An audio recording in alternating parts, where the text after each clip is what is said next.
Кадырлуу кечиңиздер менен урматтуу телекөрүүчүлөр. Мынакей бүгүн Хотор Актала айылынын Эне Шаңы шайыр апалар тобунун экинчи чыгарылышында биз сиздер менен болмокчубуз. Анда бизден алыстабай биз менен биргеликте болуңуздар. Келиңиздер, анда дүңгүрөтө кол чабуу менен шайыр апалар сиздер үчүн болмокчу. Кандайсыздар? Жакшы. Маанайыңыздар жакшыбы? Аябай жакшы. Абдан жакшы. Келиңиздер, ушул көтөрүңкү маанай менен бүгүнкү программабызды бир шаңга бөлөп берет деген ишеничтебиз. Анда келиңиздер, ырдайбыз, бийлейбиз дегеле бүгүн өнөрүңүздөрдү болушунча чачыңыздарчы. Даярбызбы? Даярбыз. Анда кеттик. Мынакей азыр биз программабызды баштаардан мурда алгач таанышуу менен баштап алалык. Мен Кырмаев Фран, Хотор Актала айылынын тургуну, ушул айылда завкул болуп иштейм. Мен атым Фран. Өзүм ушул Медикте баштап, Медик кичинекей эле кыштак болчу, ушул кыштакта иштеп калдым. 61 жылдан 91 жылга чейин иштедим. Бирок бизде врач жок болчу, медсестралар бар болчу. Кээде медсестралар отчетко кеткенде ыратпамга төрөй албай, жете албай калган аялдарды өз колум менен төрөткөн күндөрүм да болду. Анда мындай телефон жок болчу, жете албай калышкан байкуштар. Ошондо өзүм төрөтүп, өзүм жүрөк курч экен, жаш экенин эчтекеден коркпой, эчтекеден тайманбай төрөтүп, ошолорду кадимкидей эне катары тарбиялап, ошолорго айтчу сөзүмдү айтып, мындай кылгыла, тигиндей кылгыла, мындай баксаңар болот, тигиндей алсаңар болот деп үйрөтүп жүрдүм. Көп медсестралар менен иштедим. Ушундай жумуштарды иштеп, мына ушинтип келдим. Азаматсыз апа. Сурайын апамды мына тайманбаганын дагы бир ирет байкап атам. Ушундай 80 жашка келип калса дагы шайыр апаларында мен ырдайм деп турганы абдан бизди кубандырды. Келиң, сизге да бир дүңгүрөгөн кол чабуу болсунчу. Азыр апама дагы төш белги тууралуу дегеле программанын жүрүшүндө суроо берем апа. Келиң, сен андан кийин калган өзүбүздү тааныштырып өтөлүк. Менин атым Өрүс, ушул айылдын тургуну болом. Мен да ошо немеде нарында улуу больницада 26 жыл иштедим. Андан кийин келип пенсияга чыгып ушул айылга келип, балдарымды багып чоңойтуп өзүм менен өсүп болуп ошо окат болуп калдык. Абдан жакшы. Менин атым Тилекматова Майрамкүл. Учурда Актала келечеги, айылдык Актала келечеги балдар бакчасында эмгектенем. Пенсионермин. Мен Шамбетова Арагүл. Ушул айылга 40 жылы мугалим болуп иштедим, баштагыч класстын. Эл агартууну отличныймын. Баа тренермин, 7 баланы жакшы тарбияладым. Ушу жолдошум экөөбүз жетелешип 40 жыл чогуу иштедик. Анан шайыр апаларга кошулуп, жаштыгымды эскерип атам. Ооба. Сиздерди апа десемби же эже десемби деп атам, бирок баягы шайыр апа болгондуктан баарыңыздарды апа дейинчи. Анан ушул Арагүл апама жана атын укканда эле ушул суроону берейин деп койдум эле, атыңыз өзгөчө экен. Дегеле бул атыңыз эмне маанини түшүндүрөт? Менин атым өзгөчө, өзүм да өзгөчөмүн. 7 айлыкмын. Абдан жакшы, 7 айлыктар тың болот. 7 айлык төрөлүп калгам, ошонун үчүн Арагүл аты болуп калган. Өрөөндөн таппайсың Арагүл дегенде. Ооба, ооба. Анда сонда бир жолуккан. Мен Аманбаева Бейшакан. Менин кесибим өзү бухгалтер. Совхоздо 4 жыл отдел кадр болуп иштедим. Ошол жумуш менен пенсияга чыгып, эми шайыр апалардын тобунда жүрөм, жашарайм. Жашарам деген Бейшакан апабызга терең кол чабуулар болсун, азаматсыз апа. Мына азыр мен өзүңүздөрдү көрүп алып абдан ушундай жаштыгыңыздарга суктанып турамын. Эң улуңуздар 80 жашта, кичүүңүздөр 47 жаштамын деп турасыздар. Бирок баардыгыңыздар 18 жашта экенсиздер. Жүзүңүздөргө бир жагымдуу маанай тартып алайын деп. Келиңиздер, эми ушул күлкү менен бир жагымдуу чыгарма ырдап өтөлүк,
hiç kayırmay, bayağınday süt ayran.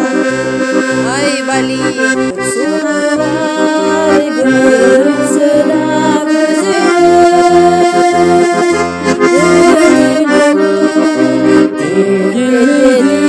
ay özüme, tatlım olup daim bir gecesine, Tanrı seni ençilep bir gözüme.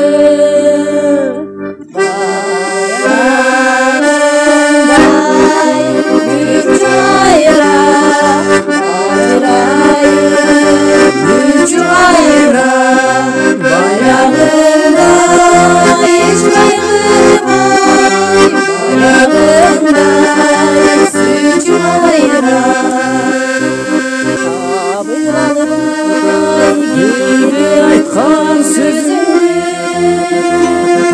kança jolu kamaldım ay özünü. Geçir canım sulanarım geçirse, öyle çından sürüyor olsun özünü.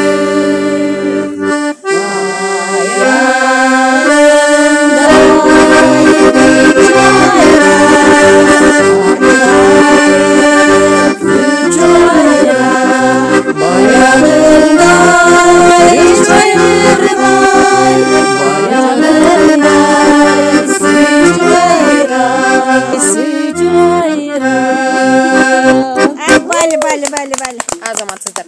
Мынакей ушул Шайыр апа болуп түптөлгөнүңүздөргө 3 гана ай болсо дагы чындыгында сиздердин өнөрүңүздөргө, формаңыздарга, деги эле өзүңүздөргө суктанып отурам. Анан айтыңызчы, Майрамкул эжеке, сиз баягы жетекчиден ушул бир уюштурууга жардам көрсөткөн эң башкы адамдардын бири экенсиз. Анан деги эле ушул дагы топ боюнча бир кыскача дагы бир түшүндүрмө берип кетиңизчи. Шайыр апалар тобун уюштурам деген өзүмдүн бир максатым бар эле. Ал максатты мага негизи Куланакта сиңдим бар. Зав клуб болуп эмгектенет. Ошол кыз айтты да, башка айыл өкмөттөрдө бүт эле айыл апа, Шайыр апалар деген бар, анан силерде жок экен, эже уюштуруп көрбөйсүзбү деди. Анан колуман келбейт болуш керек, мен десем эле чалып көрүңүз апаларыңызга.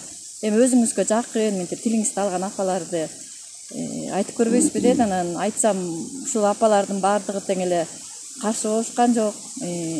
Мен бир максатым ушул кишилер үйдө отура берип эле ооруп атам, минтип атам, антип атам деп үйдө бош келиндин көзүн карап жаткан чакты ушу кичине алакшысын деген оюм бар болчу да. Анан ошол максатыма жеттим. Андан кийин өзүмдүн жумушум эмеде бала бакчада эмгектенгендиктен жумушум көп болуп калат экен, үйдөгү түйшүгүм болуп калат экен. Анан өзүмдүн көзүм жетти дагы. Анан Күмүш эже, сиз ушул биздин кийимдерибизге салым кошкон ушул эже болду алдыртканга Бишкектен. Мен өзүм жетише албай калдым. Анан эже алдыртты. Анан ойлодум, ушу киши эле алып кетет, мен деле жардам берем эже деп баарын апаларды ортого салып алып анан айттык, сүйлөштүк. Анан ошо Күмүш эжебизди шайлап алдык өзүбүз эле. Ооба. Абдан жакшы. Ошо Күмүш эжеге да терең ыраазычылык билдиребиз. Себеп дегенде ушундай бир ушул баягы таланттуу адамдар айылдан чыгат дегендей, баягы баардык айылдан башталат. Мына Күмүш эже бизге чалып, ушундай Шайыр апаларды алып чыгып аттым эле, бизди тарткыла, келгиле деп ушундай жанталашып сиздер үчүн чуркаган Күмүш эжеге да терең ыраазычылык билдирип кетеличи. Мындан дагы командаңыздар өсүп өнүгүп, деги эле элдин назарында болгон гана бир Шайыр апалардан болуңуздар деген жакшылык менен биз сөз айтып коеюнбу, эметпесең. Анан ушу бизди достукта, өзүм достуктан болом. Анан ошол жактан кулуну, бирок өзү эмгек талаалык бала, Жээнбек байкенин баласы, Жээнбек Турмат деген бала. Ушу апаларды уюштуруп аттым эле, кичине спонсор таппай аттык элек. Биринчи жолу концерт койгонтабыз. Анан десек бир аз 10 000 сом акчалай жардам берди. Урматтуу иниңиздерге дагы терең ыраазычылык айтып өтөлүк, себеп дегенде ушундай апаларды баягы үйдө отуруп алабыз да көбүнчөсү небере багабыз, үй менен баягы биз көбүнчөсү эле небере баккан менен эле алек болот экенбиз. Анан эч кандай эч жака чыга албайбыз, бутубуз ооруйт экен, колубуз ооруйт экен. Мына ушул нерседен арылып, неберелерден да арылып, бир ушундай шаңга бөлөп жашарып, апам айткандай, ушундай бир чыгармачылыкта жүрөсүздөр. Ушуну баягы алып кетиңиздер дагы сиздерди көп мүмкүн чоң сахнадан көрөм деген ниеттемин. Учурдан пайдаланып ошол балага баарыбыз апалардын атынан ыраазычылык билдиребиз. Келиңиздер эми программабыздын шарты менен түшүндүрө өтөйүн. Биринчибиз эле бул атайын 3 бөлүктөн бөлүп койдук элек. Музыкалык табышмактар болмокчу, андан сырткары өнөрлөрүбүздү көргөзөбүз, андан сырткары өзүбүздүн башыбыздан өткөн бир кызыктуу учурларды эстейбиз. Келиңиздер, мунун баардыгы программанын жүрүшүндө болмокчу, анда бүгүнкү программабызды бир шаңга бөлүп берет деген ишеничтемин. Эң алгач эле биз оператордун жардамы менен алгачкы музыканы тыңдайлы дагы табабыз, Бул болсо ошол сиздердин эле жашыңыздарга ылайыктуу ырлардан болмокчу. Анда кеттик.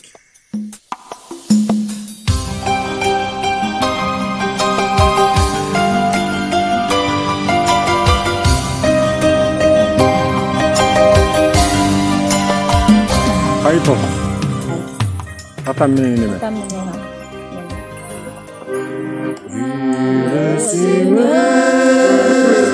Жашар иштеп алыска жолу тийбей айып көрбөй барышка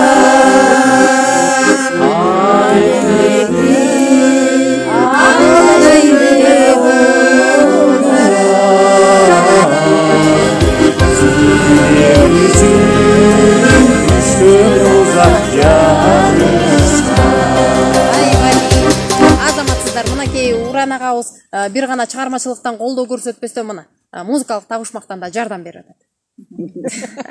Келиңиздер, Уран агайга да бир кол чабалык дагы, бир добушту Уран агайга берелге. Кандай дейсиздер? Келиңиздер, анда экинчи музыканы тыңдап өтөлүк.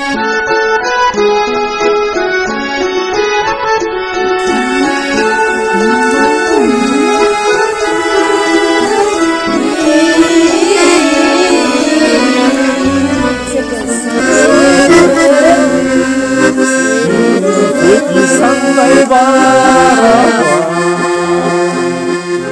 Bizi gaydan Yaralgansın sen bana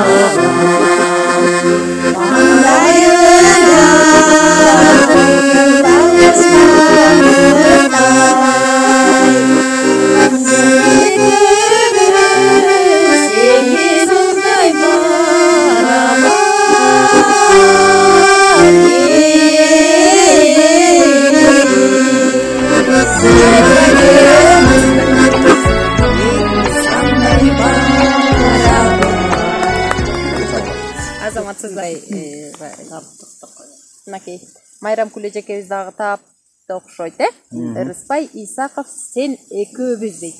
Андан кийинки үчүнчү чыгарманы дагы тыңдап алалык.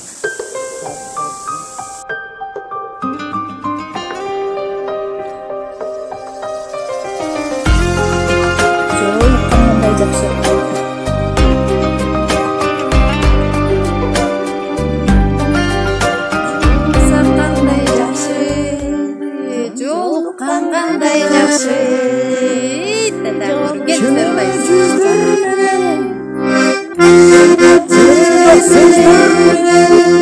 quchoqda bekim qilsin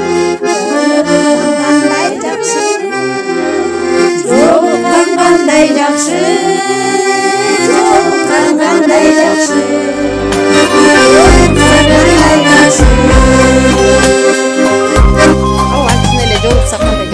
ар дайым жолугуп эле жүрө берелик. Чындыгында бул кимдин ыры болуп калды? Жолуксак кандай жакшы, ооба. Жолуктук. Чыныбек Гүлназ кызы. Ооба. Ал азыркы жаш ырчылардын бири катары аткаруусунда болуп жүрөт, А бул өзү негизи кимдин чыгармасы болуп калды? Биздин ушул жердешибиз, эжебиз Калбүбү Байбугуева эжекебиздин чыгармасы. калемине таандык десек болот. Келиңиздер андан кийинки музыканы да тыңдап алалык.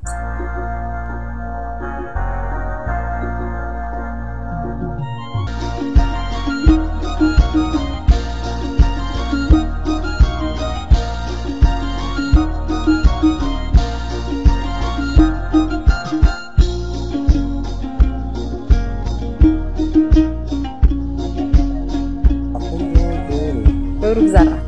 Өрүкзарга кетели. Өрүкзарга кетели. Örükzarga gidelim Mahmutçu. Örükzarga gidelim, Örükzarga gidelim Mahmutçu. Bir çeşit gidelim Örükzarga. Sularını suracağım şiir araba.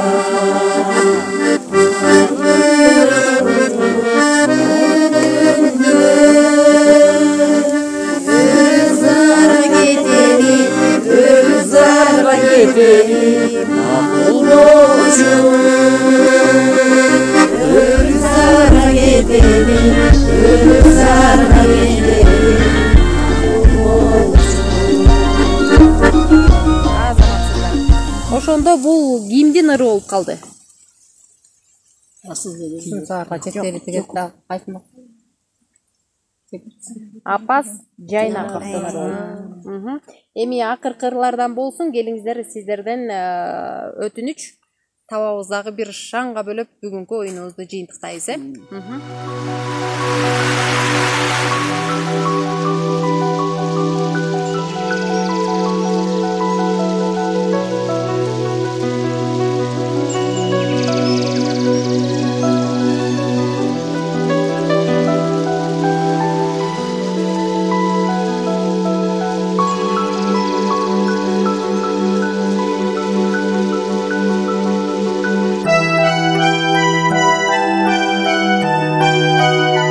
Сагынам, Мусабек.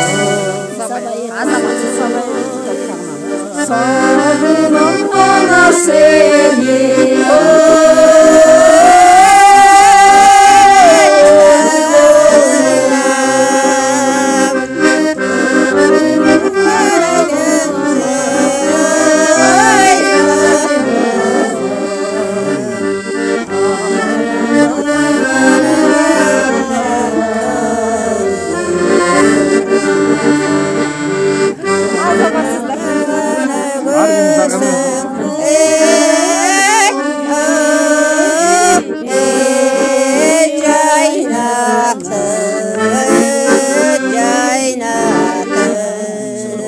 абдан жакшы. Оюнубузду да жыйынтыктап алдык. Анан жеңүүчү катары Уран агабызды табалы деп турам, агабызга дагы кол чабуулар болсун.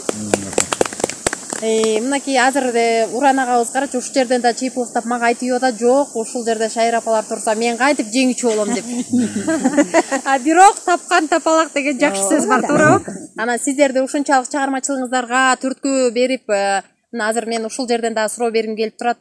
Суран апабыздын баласысыз, Анан баягы алма сабагынан алыс түшпөйт дегендей, Суран апабыз чындыгында анда аябай чыгармачыл, ушундай мыктырдаган апа экен да, туурабы? Ошол себептен сизге ушундай баягы жугушту десек болот. Анан ушул жерден мына апасын сыйлап, Суран апабызга жеңүүчүнү берейинчи деп турат окшойт, кандай дейсиз? Шайыр апалардын ичинен жеңбесе болбойт деп ушундай чыйпылыктайт, сизге да терең ыраазычылык болсун. Мынакей азыр жеңүүчү деп Суран апа мына эң баягы улуу муундагы апабыздын бири десек болот, Суран апабызды. Анда Рахмет. Келиңиздер эми программабызды шаңга бөлөйлүк дагы ырдайлык.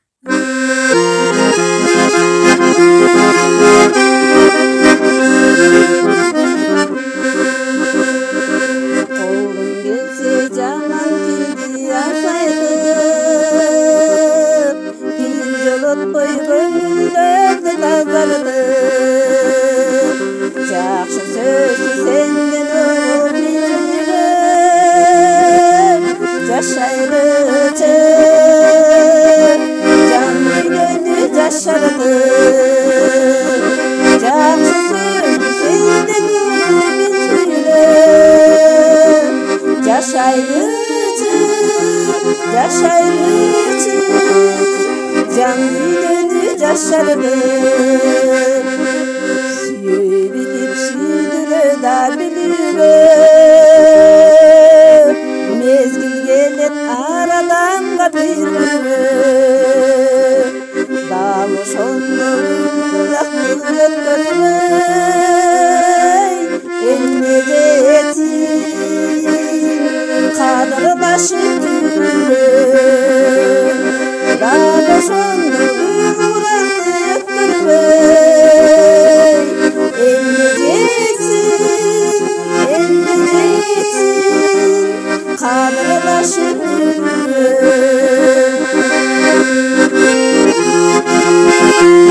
мен да сени ардактап аялдым сен сыйласаң менден эле кетпестир мен да сени ардактап аялдым сыйлашалы гүл айланты өмүрдү жыргашалы кирнетпейли көңүлдү бир кезекте жер үстүнө табышпай каларыбыз чындыгында төгүлбөй бир кезекте жер үстүнө табышпай каларыбыз чындыгында төгүлбөй.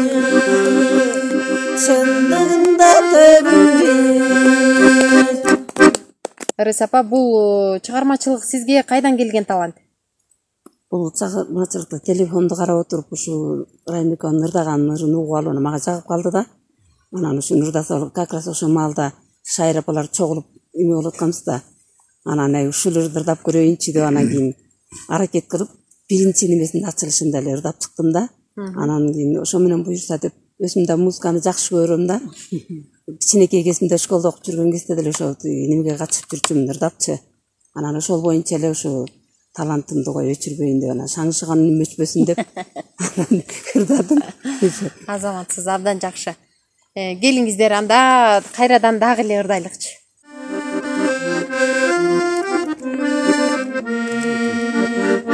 Алчадай жүзүң өлтүрген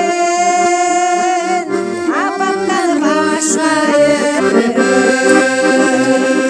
ана жасайган чындыктай анда сен 15 жаштарың анда мен 15 анда мен 15 анда сен 15 жаштарың ажалым жүргөртүгүн айталат сөзүн асманда айлай толуксун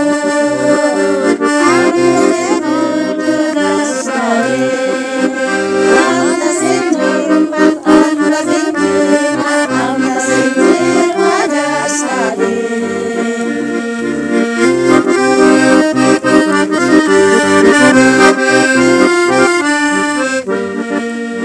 Оппайланып канатка отузга жетик заматта көчүмүн илген келеңдей жүзүңө салат каякта жаш кезек калат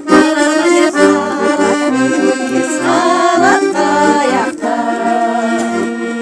желени тартып санатка жетебиз тырка заматта желимден айдай толукшун жаш кезек калат каякта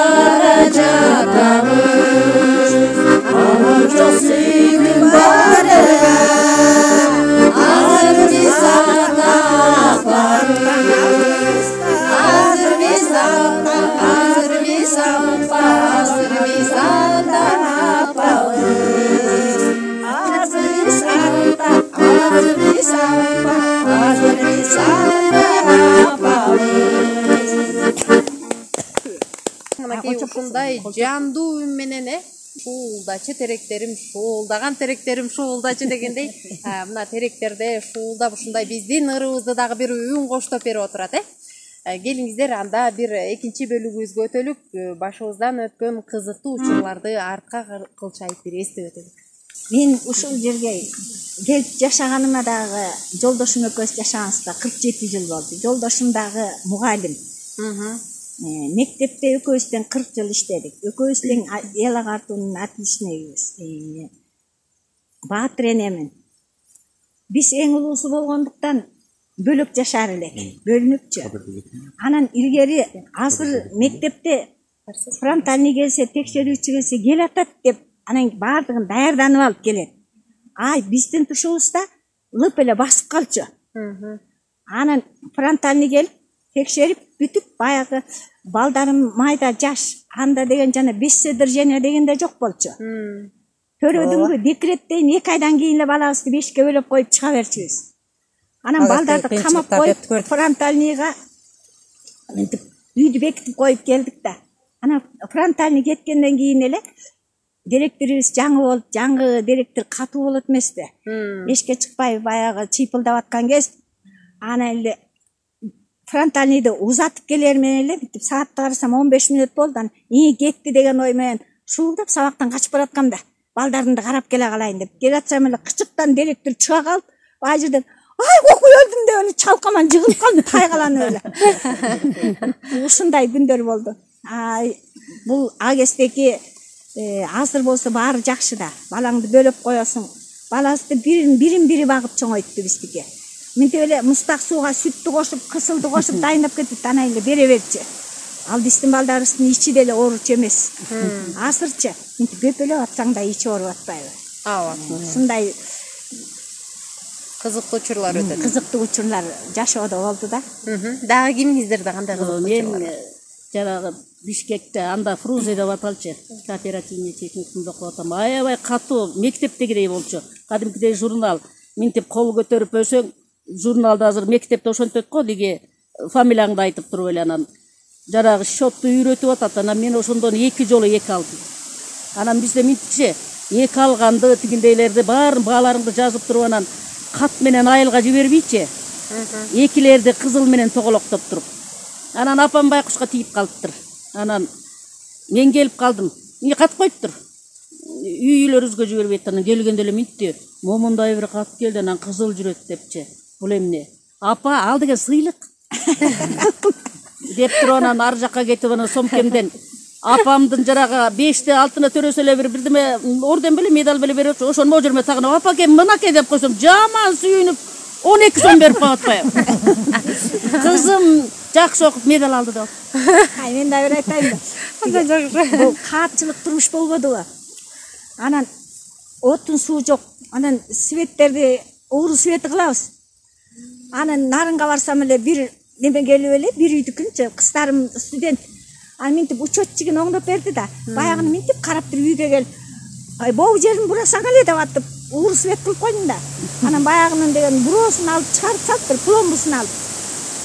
Анан эле пломбу тактырайын деп жоголуп кетет да пломбу. Пломбу тактырайын деп жүрүп эле бир күнү светчи келип өтүп кетти. Анан күчүгүм, жүрө алдыңа кетейин деп атчы. Кичинекей балдар экен, жаш балдар. Баягы 2 светчини ээрчитип келдим да. Анан пломбу тагып берип кетчи биздикин. Десем эле, эмки келгенде де жой депчи. Анан келип эле пломбу тагайын десе эле, эмне эле учетчигим иштебей атат десем, пломбусу жок, аны ким алган деди анан. Апай, талант алган го дебейдим да.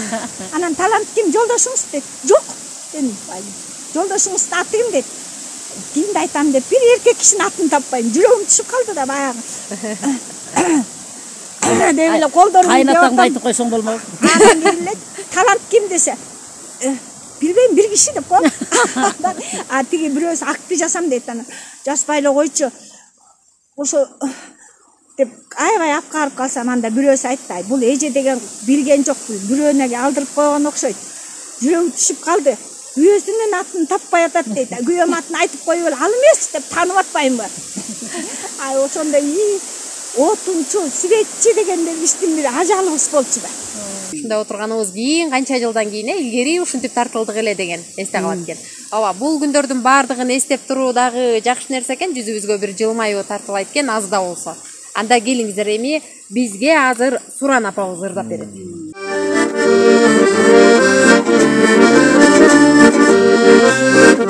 Senden kaçıp çavar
aşağıya can bastırır.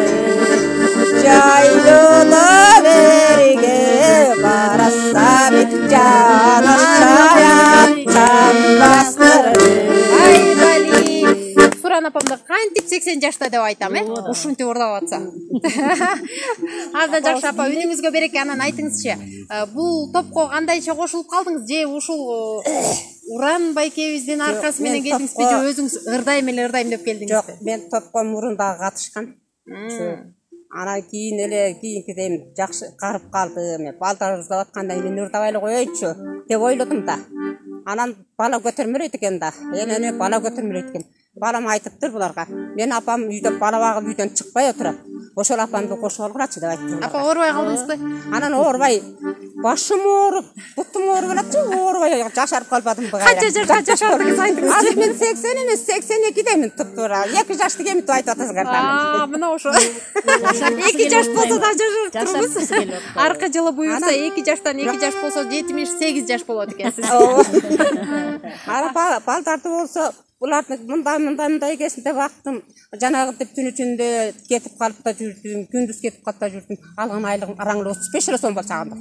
Анан ошондо да баарына жеттирип, балдарды багып, асыркылар эбеге колдонуп, биздагы жок болчу да. Апа, могу ордендер тууралуу ошо патреники, бул болсо эмелер айымы дегендики, бул болсо жакшы иштеген маанидеги орден эмесин атат да.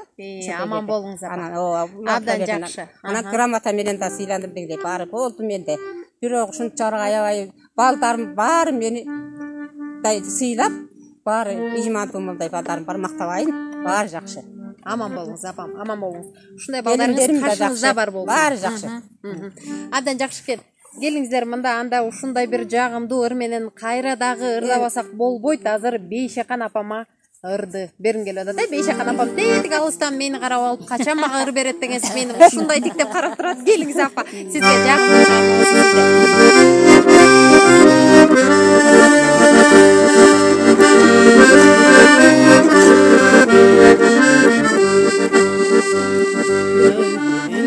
ел жашаган жери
береке Бейшакан апамына.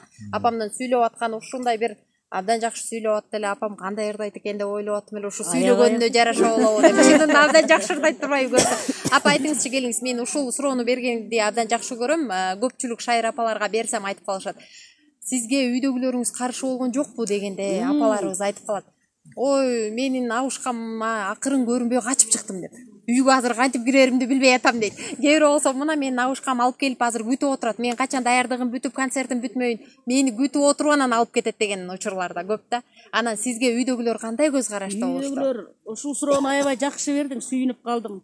Байкуш жарым отурат, кызыл бир эмем бар, теге пакетим. Кээде кетип барсам, кызыл пакетти албайсыңбы деп калат. Ал бүгүн керек эмес деп коет. Абдан жакшы. Анан келиним бар, ал бир жагынан көйнөктү ütүктөп калтырып койгондорду, анан неберелерим бар. Энеке, клубта апалар баратат. Алар мындай карап турушат. Болбойсузбу, барбайсызбы? Кудайга шүгүр, баарыбыз тең, бир каршылыгы жок. Абдан жакшы. Мынакей убакыт сааттагы өз коңгуроосун кагып, бүгүнкү программабыздагы жыйынтыкталып турат, Анан сөзүбүздүн акырында, ырыбыздын акырында Уран агайыбызга дагы бир ыр сурануу өтөлүк. Кандай дейсиздер, Туура. Келиңиз, анда бир жагымдуу чыгарма сизден болсун. Чоң рахмат. Телевидение эртең менен 11-де келет деп күттүк эле. Мындай кечиктиңиздер.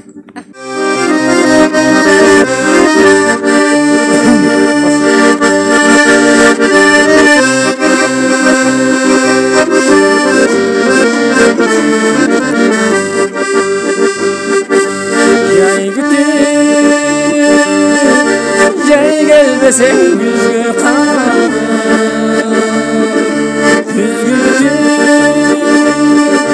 güz gelmesen kışka var. O sevdiğim bana kalbimi öpüp gitti. O sevdiğim her bir günüm kaytalanır. Oysa gel taqdir sana jolukturmay, ötmöklüm kıygaç karap jolsunday.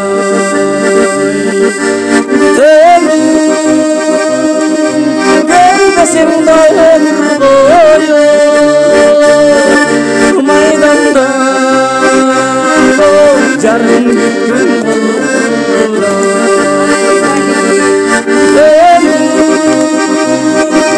gelmesin da ömür boyu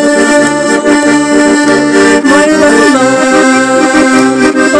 jarım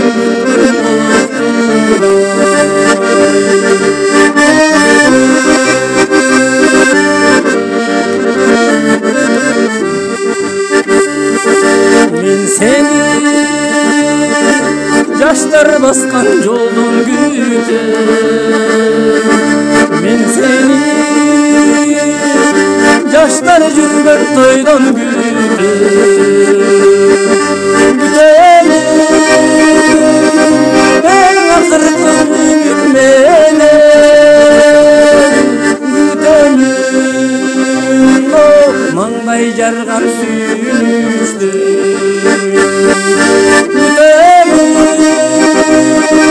En akırkı ümit menen, gütelim o mangay jargan sүйүнүштү. Gütelim o mangay jargan sүйүнүштү. 12 ай күттүрдүкпү деп жүрөгү суршундай түшүп кетти. 12 saat. 12 saatка деле жетпеди, ушундай көкөйүбүзгө тийгенбиз. Чындыгында Уран агабыз дагы шашып аткан экен тойго, Амал сен барып келсин. Анан келиңиздер, эми ошондой арабызда эки мырза бар экен. Анан Кубан агайыбыздын дагы мени азыр ырдатпа Нурзат деп атат, бирок мен күүсүн угалы деп атам. Кандай дейсиздер? Sen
аябай эле азаматсыздар. Мынакей биз дагы сөзүбүздүн башында сиздерге сөз берген элек, ошо эркин микрофон узатабыз деп.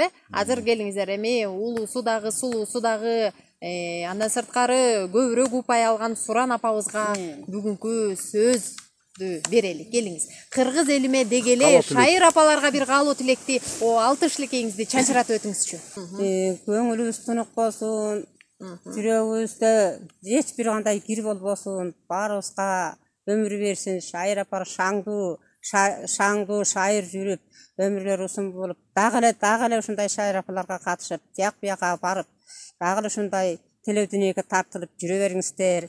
Мен дагы карасам дагы араңарда катты эле болсо таякталып алып басып жүрөм эле. Азаматсыз. эмне дейбиз, биринчиден баарыбызга тең ден соолук каалайм. Сиздерге да чоң рахмат, ушул сөзүбүздү неме кылбай келип тилөө дүнүйгө тартып, биздин да көңүлүбүздү көтөрүп неме кылгандаргачы чоң рахмат. Ушу шайыр апалар баарыбыз тең аман бололу, булбулдай өнүбүз өчпөсүн, ырдай берели, шаңшый берели, алга дей берели. Азаматсыз. Кыргызстаныбызда тынччылык болсун, элибизде токчулук болсун, жанагы болуп жаткан оорудан сырткары бололук.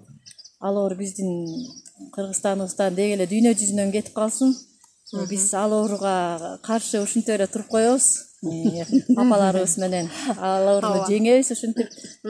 Силерге дагы рахмат. Ишиңерде чыгармачылык ийгиликтерди каалайм, үй бүлөңөрдө тынччылыкты каалайм.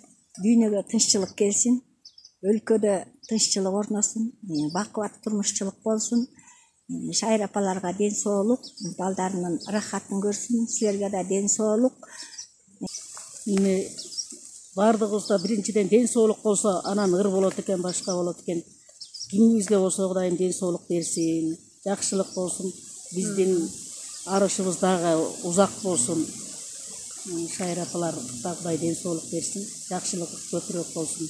Мынакей урматтуу телекөрүүчүлөр, бүгүнкү программабыз дагы өз максатына жетти деген ишеничтебиз. Кийинки берүүлөрүбүздө биз сиздер менен амандашканча саламатта болуңуздар.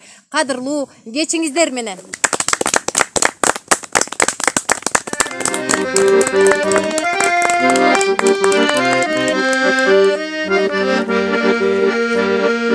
Балбалдап көрүңүздөр, бассам да тусам сен іздеп, башканы көңүл